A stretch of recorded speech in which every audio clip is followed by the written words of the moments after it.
Hola, ¿qué tal? ¿Cómo estás? Mi nombre es Teo Alor, soy teólogo de la Universidad Adventista de Colombia y hace algunos días llegó a mi ordenador una pregunta de Viene Pronto TV, lo cual me gustaría en algunos minutos intentar darle respuesta. El cuestionamiento fue el siguiente: ¿dónde salió la esposa de Caín? O en otras palabras, ¿dónde consiguió Caín a su esposa? Para responder esta pregunta me gustaría invitarte a que busques en tu Biblia en Génesis capítulo 4 y en el versículo número 17. La Biblia dice: conoció Caín a su mujer, la cual concibió y dio a luz a Enoc. La mención de la mujer de Caín pareciera traernos ciertos problemas por su aparición tan abrupta. Cabe resaltar que los primeros pobladores de la tierra, con excepción de Adán y Eva, tuvieron que casarse entre hermanos y hermanas. Es aquí donde nosotros nos preguntamos si realmente Dios permitió el incesto en la creación. Con su ordenanza en Génesis 1:28, fructificad, multiplicaos, llenad la tierra. Para entender esto es importante hablar sobre el término de la endogamia.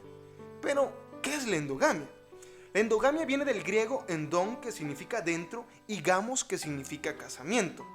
Esto quiere decir que es el matrimonio, la unión o reproducción de individuos de una misma ascendencia en común, en el caso de la familia. Pero llama mucho la atención que los matrimonios entre padres, hermanos e hijos son consideradas como incesto y no son formalmente incluidas dentro de la endogamia, por el caso de constituirse como un tabú en la actualidad. Pero el matrimonio entre primos y familiares lejanos sí son consideradas como prácticas endogámicas.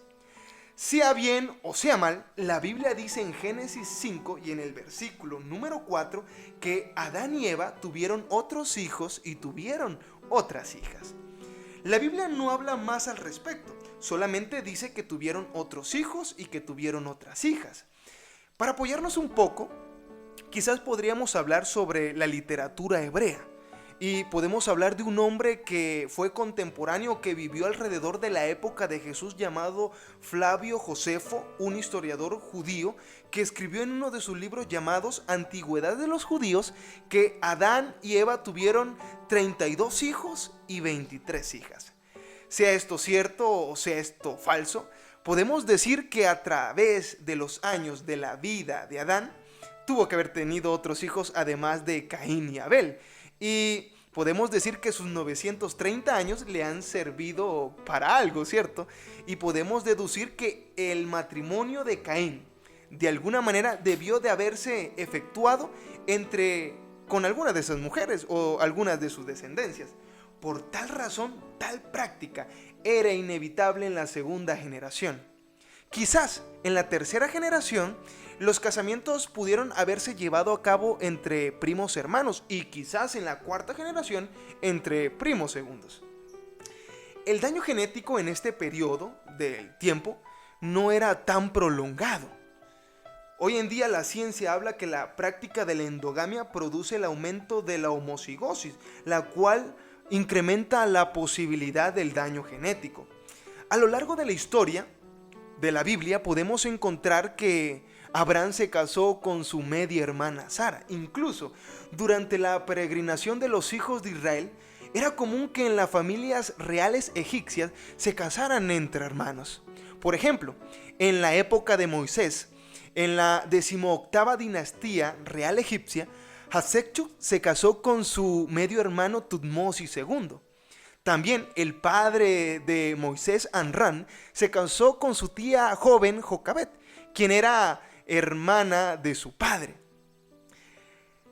Tales matrimonios eran considerados muy diferentes en la cultura actual de su época, quizás como la de nuestra actualidad. Por esta razón, Dios decide intervenir. Dios llama a Israel a salir de Egipto, es verdad, y lo aparta como santa nación sacerdotal. Por tal razón, Israel recibió cierta legislatura, lo cual reglamentaba y prohibía la práctica del incesto. Levítico 18:6 prohíbe rotundamente la práctica sexual entre parientes próximos tales como padre, madre, hermanos, hermanas, medios hermanos, medias hermanas, tíos, tías, primos, primas, cuñados, cuñadas, nietos, nietas, etc. Y Dios le prohibía rotundamente realizarla para que estas costumbres paganas no se repercutieran en su pueblo santo. ¿Saben? Dios había llamado a Israel a practicar una alta norma de vida moral. Por tal razón, estas prohibiciones sexuales deben ser entendidas o consideradas en el contexto condicional prevaleciente en el antiguo cercano oriente. La adoración de distintas diosas hacia la fertilidad y una obligación religiosa a practicar y dejarse llevar en los placeres sensuales decidió o hizo que el pueblo de Israel se santificara en Jehová para que no se pareciera a las demás naciones y de alguna manera fuera distinta a las demás. Por eso quiero concluir que sí, al principio Dios permitió que el matrimonio se efectuara entre hermanos por necesidad. Pero a esta altura de la historia, esta práctica no es necesaria.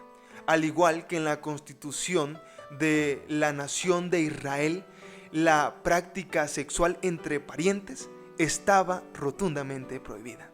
Sí, la razón de su prohibición, de alguna manera, primariamente, fue la condición especial a la vista de Dios como pueblo santo, pero también por otro lado, era hacia el daño genético y al incremento del pecado.